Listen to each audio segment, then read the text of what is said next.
બધા વ્રજવાસીઓ પણ ત્યાં આવી ગયા હોય છે, ભગવાનના મિત્રો ત્યાં આવી ગયા હોય છે. એટલે બધા મિત્રોને લઈ અને અક્રૂરજીની આજ્ઞા લઈ અને ભગવાન શ્રી કૃષ્ણ જે છે એ મથુરા નગરી જોવા માટે જાય છે. અને મથુરા નગરીમાં ભગવાનનો આમ ચારે બાજુ બધા ગોવાળોનું ટોળું વળ્યું છે. ભગવાન અને કૃષ્ણ અને ભગવાન શ્રી બલરામ એ આગળ જતા હોય ને પાછળ આખું ટોળું, બધા સીધા બધા ધોવી કપડા ધોતા હોય ને ઘાટ ઉપર પહોંચે છે. એટલે બધા ગોવાળો કે કાનો કે બોલો, કે આ બધા કેવા કેવા રત્ન જડિત, આમ કેવા ચમકદાર જરાક મરક થતા હોય એવા કપડા છે કે ને આપણે જો કે આ ધોતિયા, આ ઉપર પહેરેલું ઉપવસ્ત્ર કેટલું બધું જૂનું છે કે કાનુડો કે સીધી વાત કરો, કપડા પહેરવા છે તમારે? કે હા, આવા કપડા તો પહેરીએ તો મજા આવી જાય કે ચલો કે ધોબી પાસે. તરત ધોબી પાસે જાય છે ને ધોબીને કહે છે કે ભાઈ આ બધા મારા મિત્રો છે અને હું ગોકુળમાંથી અત્યારે અહીંયા પધાર્યો છું, વ્રજમાંથી આવ્યો છું ને અમારે બધાને આ કપડાં જોઈએ છે, અમને આપી દો. હા તો ભાઈ કૃષ્ણ ભગવાન સીધું આપી દો એમ ને, ધાકવાળી જ વાત. હે આપશો વિનંતી એવું કશું જ નહીં, આપી દો. પેલો આમ જોઈ રહ્યો કે આવું તો આજ સુધી કોઈની હિંમત નહીં થઈ કે ભાઈ અમે તો કંસના ધોબી છીએ અને અમારી જોડે આમ માગવાની તો કોઈની હિંમત નહીં થઈ. અહીંથી નીકળે તો એ બધા આમ પ્રણામ કરીને જતા હોય કે ભાઈ આ તો કંસ મહારાજના ધોબી છે. અને આટલું ધાકથી અમને અમારી જોડે બોલે છે એટલે એનો પાવર ચડી ગયો. કારણ કે આપણે ગુજરાતીની કહેવત છે ને કે ચા કરતા કેટલી વધારે ગરમ હોય. તો તરત જ એમને પણ આમ પાવર ચડી ગયો ને કહેવા માંડે કે એ ભાઈ એ છોકરાઓ ચલો અહીંથી બધા જતા રહો કે અહીંયા તો આ કંસ મહારાજનું સ્થાન છે અહીંયા. અને આ બધા કંસના જે સેનાપતિઓ હોય હાના આ બધાનો ધોબી ઘાટ છે ને આ બધા એમના અમૂલ્ય વસ્ત્રો છે કે અહીંયાથી થોડા તમને વસ્ત્રો મળે, ભાગો અહીંયાથી કે. ત્યારે ભગવાન તો બધાને કહે છે કોઈ જવાનું નહીં, હલશો નહીં, બધા જ અહીંયા ઉભા રહો. પહેલો કે શ્રી ગણેશ અહીંયાથી કરી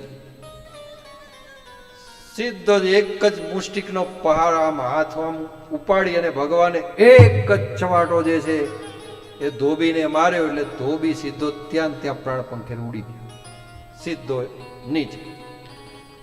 બધા ધોબીઓ કે ભાગો ભાગો આવી બન્યું. એટલે બધા એમને એમ કપડા છોડી અને બધા ત્યાંથી જતા રહ્યા છે. બધાએ ભગવાને કહ્યું તમને જે ભાવે વસ્ત્રો પહેરી લો. એટલે બધા વ્રજવાસીઓ હતા એમને જેવું ફાવે એવા બધા વસ્ત્રો પહેરી લીધા છે. અને હવે ભગવાન શ્રી કૃષ્ણ અને બલરામ જાય અને એમની પાસે જે આ સેના એમની ચાલી, તો બધાને વસ્ત્રો એટલા બધા લાંબા પડતા હોય છે ને કે આમ બધી ધૂળ જે હોય ને આખા મથુરાની એ ધૂળને સાથે લઈને ચાલતા હોય છે. એટલે બધા કે કાના કે છે કે આપણે બધા વસ્ત્રો તો પહેરે પણ બધા બહુ મોટા છે કે આ તો આપણને થતા જ નથી.